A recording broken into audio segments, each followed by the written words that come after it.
Hello, I am Shannon Merlot and my business, Inspired Outcomes Consulting, has helped hundreds of small business owners in lots of different industries. Across my journey, I think that one of the biggest challenges that small business owners face when growing their business, outside of people challenges, which is a whole other kettle of fish, and I do have plenty of videos to help with this, is defining how they're going to compete in their environment. The way to ensure long enduring success and to promote real value in your business is through your business strategy. And so in this video, which is a masterclass in strategy, I'm going to share with you the 3 business strategy examples that will help you promote real value in your organization today and in the future.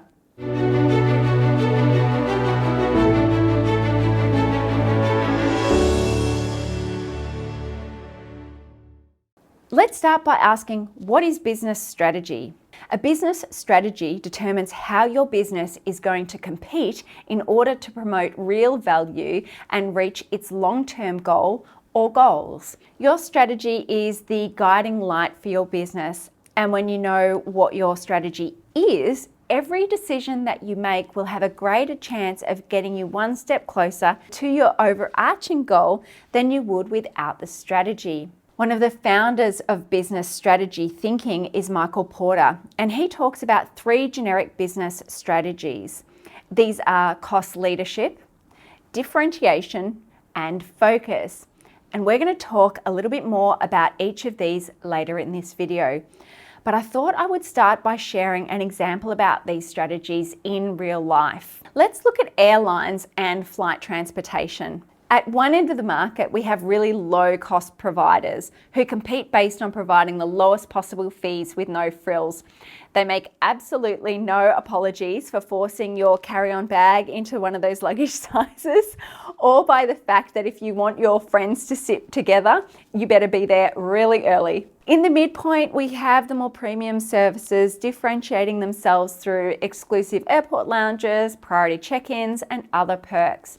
And then all the way through to, at the top end, luxury charters that are in the top end of costs, but also provide you with all the flexibility you could possibly want in terms of luxury, schedule flexibility, and comfort. By differentiating themselves through their product offerings and costs, airlines are able to service the full spectrum of the flight market. These examples highlight cost leadership and differentiation, and actually in some cases airlines also have a focus strategy. But what can a small business learn from this example? A lot of small businesses don't normally compete on price alone and generally use a differentiation or niche strategy aligned with their pricing models. Some of the common pricing tactics that might be used are value pricing, promotional pricing, pricing at a premium, and psychological pricing. IKEA is an excellent example of how they leverage pricing as a strategy. Their pricing strategy is actually a mix of psychological pricing, value pricing, and promotional pricing. You see, they sell large volumes of product, they provide excellent value for money, and are known for their quality. They also frequently lower their prices, and when you shop with IKEA, you feel like you're getting a good deal and you're actually part of a culture, you're part of something. Similarly, Costco sells their product for less, but because they promote buying in bulk, their business strategy also interacts with exclusivity. Because without a membership, patrons can't shop there. Unfortunately, for small businesses, defining your pricing strategy is more challenging than just saying we are going to be a luxury brand or we are the cheapest, without thinking about how you'll attract customers and therefore make money by using that strategy. The thing is, a lot of exclusive luxury brands have gotten there through years of building the brand's exclusive reputation. At the other end, you may be offering the cheapest price, but often this needs economies of scale and good market buying power to ensure profitability. So as a small business, you might want to consider a differentiation strategy in alignment with pricing or instead of pricing. Standing out from the crowd can be tough, especially in a saturated market or industry. I mean, have you seen how many business coaches there are out there? There's a few. A differentiation strategy looks at how you can separate yourself from your competitors and make your product or service unique and appealing. Mark Twain said, "There is no such thing as a new idea. It's impossible." And that really certainly is true in today's business environment. But the thing is, you don't have to come up with a strategy that is completely new. Here are some areas to think about when trying to differentiate your business, product, or service. What are you offering that is innovative? Does your product or service meet your ideal customer's pain points? And how does it do that in comparison to your competition? Are there pain points that your competitors aren't meeting and that you can or do meet? What experiences can you offer your customers that is different to others in the market? When you look at your business, the areas that can be affected by differentiation are your branding, your business values, how your workflow processes happen, your location, loyalty programs, as well as how you manage customer service. Of course, there are literally thousands of ways that you can differentiate yourself in the market.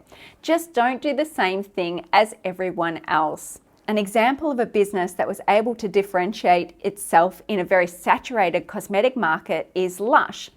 Lush products are handmade and their business runs on ethical principles and low environmental impacts. If you haven't been into a Lush store, it's a feast for the senses. A big part of their marketing is the in-store experience, with customers encouraged to test, smell, and sample the products.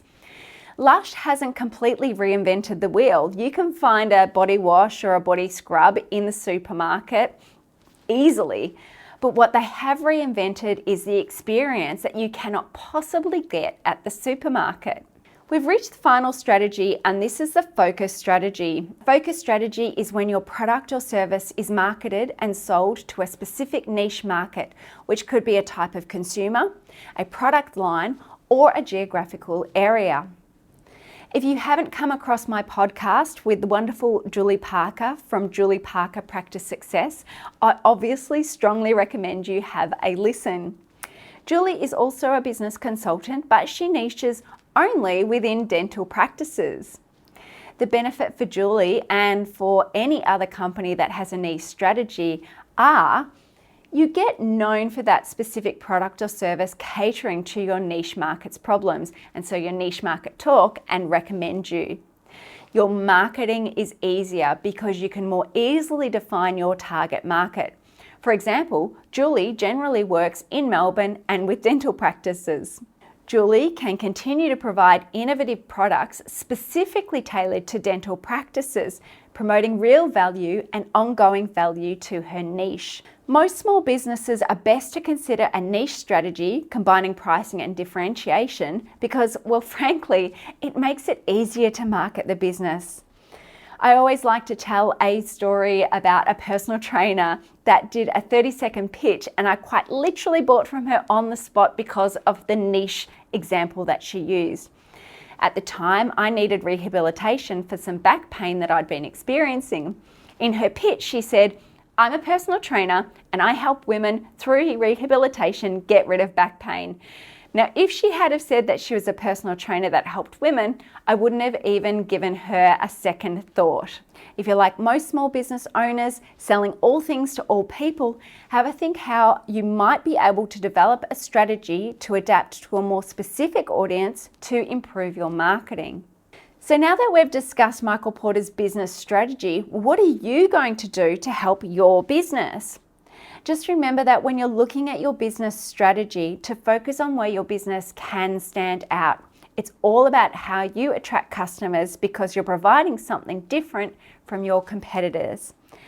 And always, if you're looking for some support along the way or to get out of the weeds and solidify your business strategy, then please get in touch. If you found this video valuable, I'd be so grateful if you were to share this with your colleagues. Thanks for listening.